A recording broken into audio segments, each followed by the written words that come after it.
এই বক্তব্যটা শোনার পরে আমি কিছুক্ষণ স্তব্ধ হয়েছিলাম যে জনাব মির্জা ফখরুল ইসলাম আলমগীরের মতো একজন রাজনীতিবিদ এইরকম মন্তব্য কিভাবে করতে পারেন, এরকম বক্তব্য তিনি কেমনে দিতে পারেন, এই প্রশ্নগুলো আমার সামনে চলে আসলো।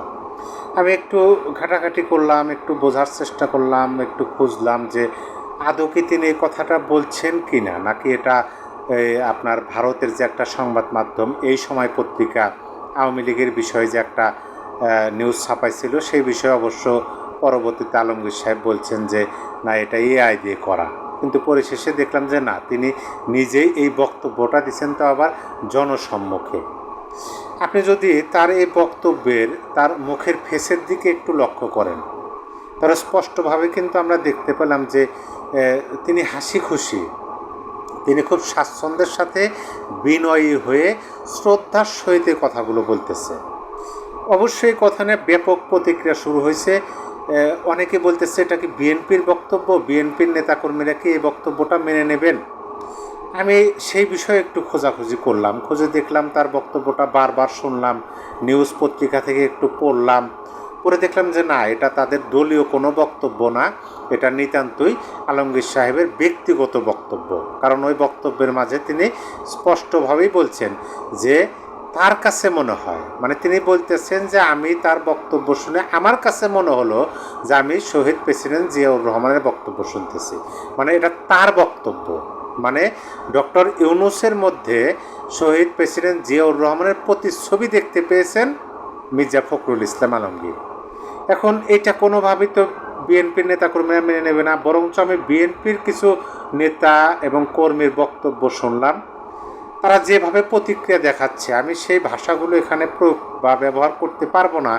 আমি কিছু শব্দ, কিছু বাক্য আপনাদের সামনে উপস্থাপন করি। অনেকেই বলতেছে যে তিনি একজন প্রবীণ রাজনীতিবিদ। আমার কথা আগে আমি বলি, এই রাজনীতিবিদকে আমি ব্যক্তিগতভাবে খুবই পছন্দ করি। তিনি স্পষ্টভাষী, আমার কাছে মনে হয় যে হ্যাঁ, তিনি একজন স্বচ্ছ মানুষ। তিনি এই যে প্রতিকূলতার মধ্যে বিএনপি নামক রাজনৈতিক দলটার যেভাবে তিনি হাল ধরেছিলেন, যেভাবে দলটাকে নেতৃত্ব দিয়ে টিকে রেখেছেন, এই পর্যায়ে পর্যন্ত নিয়ে এসেছেন, এইটা আলমগীর সাহেবের যে অবদান, এটা অনস্বীকার্য। বিএনপির নেতাকর্মীরা কোনোভাবে অস্বীকার করতে পারবে না। কিন্তু তার এই একটি বক্তব্য কিভাবে দলকে, যদিও তার এটা ব্যক্তিগত বক্তব্য বা মন্তব্য, কিন্তু সাধারণ মানুষ তো এটা বুঝতেছে না। দলের মধ্যেও অনেকেই এটা বুঝতেছে না, মনে করতেছে এটা দলেরই বক্তব্য, কারণ তিনি এখনও স্ট্যান্ড বাই দলের মহাসচিব পদে আছেন। এখন অনেকে বলতেছেন যে আপনি প্রমাণ করলেন যে জিয়াউর রহমান কেমন ব্যক্তি ছিলেন। যারা জিয়াউর রহমানের শাসনামল দেখেনি, আমরা যারা দেখিনি, শুনেছি, বইয়ের পাতায় পড়েছি, আমরা নিউজ দেখেছি, কিন্তু বাস্তবে দেখি নাই, যখন মহাসচিবের মুখে এই ধরনের বক্তব্য শুনি, তখন কিন্তু এই প্রশ্নটা আসে, মানুষ এই প্রশ্নগুলো করতেছে, তাহলে কি এই ডক্টর ইউনূসের মতোই জিয়াউর রহমান ছিলেন? ডক্টর ইউনূসের আমলে যেমন কবরের লাশ পর্যন্ত নিরাপদ না, জিয়াউর রহমানের আমলে কি এরকমই ছিল? যেহেতু প্রতিচ্ছবি দেখতে পাচ্ছেন, তাহলে কি ডক্টর ইউনূসের যত ব্যর্থতা, এই ব্যর্থতার দায় কি বিএনপি নেবে? এই প্রশ্নগুলো সামনে চলে আসতেছে। আবার অনেকেই বলতেছে যে নিজের দলের প্রতিষ্ঠাতা যিনি ছিলেন তার সাথে তুলনা করলেন, তাহলে ডক্টর ইউনূসকে আপনাদের দলের প্রতিষ্ঠাতার যে চেয়ার আছে সেই চেয়ারে বসিয়ে দিন, তার নেতৃত্বে দল চলুক। অথবা এমনও হোক যে বলাই তো হইতেছে যে আসন্ন নির্বাচনে আওয়ামী লীগবিহীন একটা নির্বাচন হলে পরে ওটা সেখানে বিএনপি ক্ষমতায় যাওয়ার সম্ভাবনা 99%। তাহলে আপনারাই ক্ষমতায় যাবেন। আপনারা তাহলে ইউনূস সাহেবকে আজীবনের জন্য আপনার প্রেসিডেন্ট অর্থাৎ রাষ্ট্রপতি বানিয়ে দিন, অথবা প্রধানমন্ত্রী বানিয়ে দিন, তার নেতৃত্বে চলুন। যেহেতু তার মধ্যে প্রতিচ্ছবি খুঁজে পেয়েছেন, তাকে কেন হারাবেন আপনারা? জিয়াউর রহমানের আদর্শ, জিয়াউর রহমানের প্রতিচ্ছবি আপনারা খুঁজে পাচ্ছেন, কেন তাকে হারাবেন? তাকে তো হারানো যাবে না। এই কথাগুলো এখন মানুষ বলতেছে, আপনি মানুষের সমালোচনা কিভাবে ঠেকাবেন? দেখেন, অনেকেই বলতেছে যে বিএনপির মতো একটা রাজনৈতিক দলকে এতটা নিচে নামানো কি ঠিক হলো? কারণ ডক্টর ইউনূসের যে গ্রহণযোগ্যতা, ডক্টর ইউনূসের যে সম্মান ছিল 5ই আগস্ট পূর্ববর্তী সময়ে, সেই সম্মানটা তো গত 1 বছরে তিনি খুঁয়ে ফেলেছেন। বিন্দু মাত্র নেই। দেশের মানুষ জানে। দেখেন, আবার অনেকে বলতেছে জিয়াউর রহমানকে তারা দাবি করেন যে তিনি হলেন স্বাধীনতার ঘোষক, এটা কিন্তু বিএনপি দাবি করে। আর তিনি একজন মুক্তিযোদ্ধা ছিলেন। আর আমরা তো স্পষ্টতই ডক্টর ইউনূসের গত 1 বছর বা 13 মাসের শাসনামলে এটা দেখতে পেয়েছি যে তিনি স্বাধীনতা বিরোধী কাজ করেন। তিনি রিসিট বাটন পোস্ট করেছেন। রিসেট ভাষণ পোস্ট করে মুক্তিযুদ্ধ, স্বাধীনতা, জিয়াউর রহমান, বঙ্গবন্ধু, বীর শ্রেষ্ঠ যারা ছিলেন, বীর প্রতীক যারা ছিলেন, মানে মোট কথা অতীত মুছে ফেলাইছেন। আর সেই ব্যক্তিকে একজন মুক্তিযোদ্ধা, একটা রাজনৈতিক দলের প্রতিষ্ঠাতা, তার সাথে তুলনা করলেন আপনি।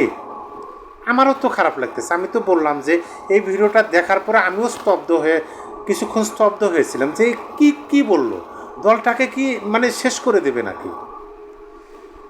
মুক্তিযুদ্ধ বিরোধী, স্বাধীনতা বিরোধী একজনের সাথে মুক্তিযুদ্ধ, স্বাধীনতার ঘোষককে একত্রিত করে ফেলাইতেছেন। দেখেন, আমি আর একটা কথা বলি। আমি যতটুকু দেখছি বা আমি যতটুকু বুঝতে পারি যে ডক্টর ইউনূস হলেন মোটিভেশনাল স্পিকার। তিনি বাংলাদেশের ক্ষুদ্র ঋণের প্রবক্তা। তিনি আমাদের বাংলাদেশের মা বোনদের ঘরের বাইর করছেন ঋণের মাধ্যমে। এটা বক্তারা একটা সময় বলতো, সুদখোর বলতো, এখন বলে না। কিন্তু এটা তো বাস্তব সত্য কথা। কে বললো না বললো সেটা কোনো কিছু যায় আসে না, কিন্তু সত্য কথা তিনি সুদখোর, 1 নম্বরে। আর 2 নম্বরে হলো যে তিনি এই বাংলাদেশের জন্য কি করছেন সেটা আমরা সবাই জানি। 5 আগস্ট পরে এই বর্তমান সময়ে আমরা দেখতেছি যে কী করছেন। তিনি শুধু ধ্বংসের মুখে ঠেলে দিচ্ছেন। আর তিনি সারা বিশ্বে কী করেন, বাংলাদেশ থেকে অর্থ উপার্জন করে সারা বিশ্বের বিভিন্ন রাষ্ট্রে তিনি বিভিন্ন সংস্থা পয়দা করেন। তার তো গ্রামীণ ব্যাংক শাখা যুক্তরাষ্ট্র আছে। তিনি বিশ্বের বিভিন্ন রাষ্ট্রে মোটিভেশন কথা বলেন, অনুপ্রেরণামূলক কথা বলেন। তার 3টা জিরো ছিল, 30 তথ্য। এখন হয়তো বা আরও কয়েকটা জিরো তিনি যোগ করতে পারবেন, বা সেই ধারায় তিনি কাজ করতেছেন। হয়তো বা 40 তথ্য, 5760 তথ্য এরকম হতে পারে। তিনি মানুষের মগজ ধোলাই করেন, খাস বাংলায় কথা বললে। ডক্টর ইউনূস মানুষের মগজ ধোলাই করতে এক্সপার্ট। আর জনাব মির্জা ফখরুল ইসলাম আলমগীর তিনি 10 দিনের সফরে গেছেন। 10 দিন অতিবাহিত হয়ই নাই। আজকে কত তারিখ? 29 তারিখ। 2 তারিখে দেশে আসবেন। এই 22-21 তারিখ থেকে এই 8 দিনেই মির্জা ফখরুল ইসলাম আলমগীর সাহেবের মতো একজন প্রবীণ রাজনীতিবিদ, সম্মানিত ব্যক্তি, সিনিয়র সিটিজেন, তারও মগজটা ধোলাই হয়ে গেল। এই কথা এখন অনেকেই বলতেছে। তার সুরে কথা বলছে, আপনি বলার টিউনটা দেখেন, একদম নত সুরে। হ্যাঁ, বড়কে সম্মান দিতে হবে, কিন্তু রাজনৈতিক নেতা যেখানে যাই বলুক সবাই ওইটাই ধরে নেয় যে ইনি রাজনৈতিক বক্তব্য দিতেছেন। তার এই বক্তব্যটা আমি ভালোভাবে বোঝার জন্য আমি পত্রিকাতে একটু ঘাটাঘাটি করলাম যে পত্রিকার ভাষা কি, তার বক্তব্যটা পত্রিকা কিভাবে তুলে ধরলো। আমি যদি পত্রিকা থেকে 2টা লাইন আপনাদেরকে পড়ে শোনাই। বিএনপির মহাসচিব বলেন, গত পরশু ইউএস বাংলাদেশ একটা বিজনেস ফোরামের সভা হচ্ছিল। সেখানে আমাদের সম্মানিত, বোঝার চেষ্টা করুন যে সেখানে আমাদের সম্মানিত, সবার সম্মানিত, বিশ্বের সম্মানিত প্রফেসর ইউনূস যখন কথা বলেছিলেন, আমার বারবার মনে হচ্ছিল যে আমি দেশের স্বাধীনতার ঘোষক শহীদ প্রেসিডেন্ট জিয়াউর রহমানের কথা শুনছি। তিনি বিনয়ী সুরে তিনি বলতেছেন, এই সভায় ইউনূস সাহেব যে কথা বলছেন, আমাদের সম্মানিত, সবার সম্মানিত, এই কথাটাকে তিনি বলতে পারেন কিনা, বিশ্বের সম্মানিত, সবার কাছে সম্মানিত। দেশের মানুষের কাছে কি ডক্টর মোহাম্মদ ইউনূস সম্মানিত আছেন? আর তিনি বললেন যে এ দেশ বলতে কি, বাংলাদেশ, এই বাংলাদেশের স্বাধীনতার ঘোষক শহীদ প্রেসিডেন্ট জিয়াউর রহমানের কথা ইউনূসের মুখ থেকে আপনি শুনতে পেলেন। আমি বলতে বাধ্য হইতেছি। আমি আপনাকে সম্মান করি আলমগীর সাহেব, আপনাকে সম্মান করি, শ্রদ্ধা করি। আপনার বক্তব্য আমার এই ইউটিউব চ্যানেলে আমি অনেক প্রচার করছি সম্মানের সহিত। আপনি সত্যের পক্ষে কথা বলেন, কিন্তু আপনি যখন দেশের, এই বাংলাদেশের স্বাধীনতার ঘোষকের সাথে তুলনা করলেন, আমি এটা মেনে নিতে পারলাম না। যে সামান্য এই ক্ষমতায় যাওয়ার জন্য আপনারা তো দীর্ঘদিন লড়াই করছেন। আপনারা তো অন্তত আমার দেখা গত 16 বছর আপনারা লড়াই করছেন। আপনাদের মতো কেউই আওয়ামী লীগ সরকারের বিরুদ্ধে লড়াই করে নাই, সংগ্রাম করে নাই। এই কথা বলার জন্য লড়াই করছেন? যে ব্যক্তি স্বাধীনতার চিহ্ন মুছে দিতে চায়, স্বাধীনতাকে ভুলণ্ডিত করতেছে, সেই ব্যক্তিকে এই দেশের স্বাধীনতার ঘোষকের সাথে তুলনা করলেন।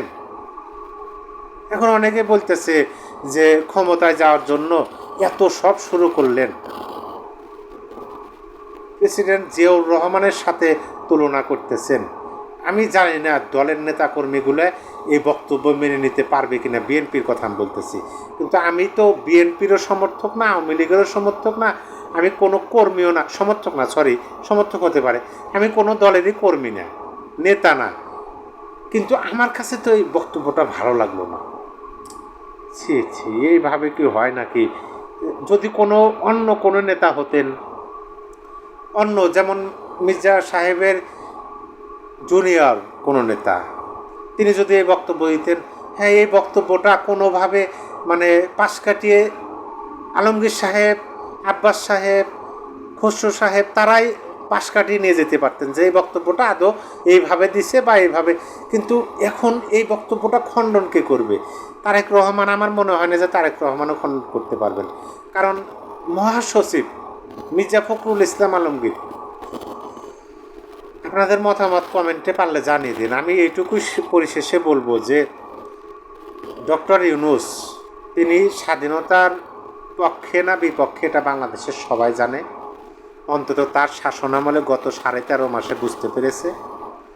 তার সাথে এই দেশের স্বাধীনতার ঘোষক বলে তুলনা করা, তার মধ্যে প্রতিচ্ছবি হ্যাঁ আপনি দেখতে পারেন, কিন্তু আপনি যখন বলবেন যে এই দেশের স্বাধীনতার ঘোষক, তার বক্তব্য তার মুখে শুনতেছেন, তখন আমরা মেনে নিতে পারবো না, কোনোভাবে এটা মেনে নেব না। এটা গ্রহণযোগ্য হয় না, এটা কোনোভাবেই গ্রহণযোগ্য হয় না।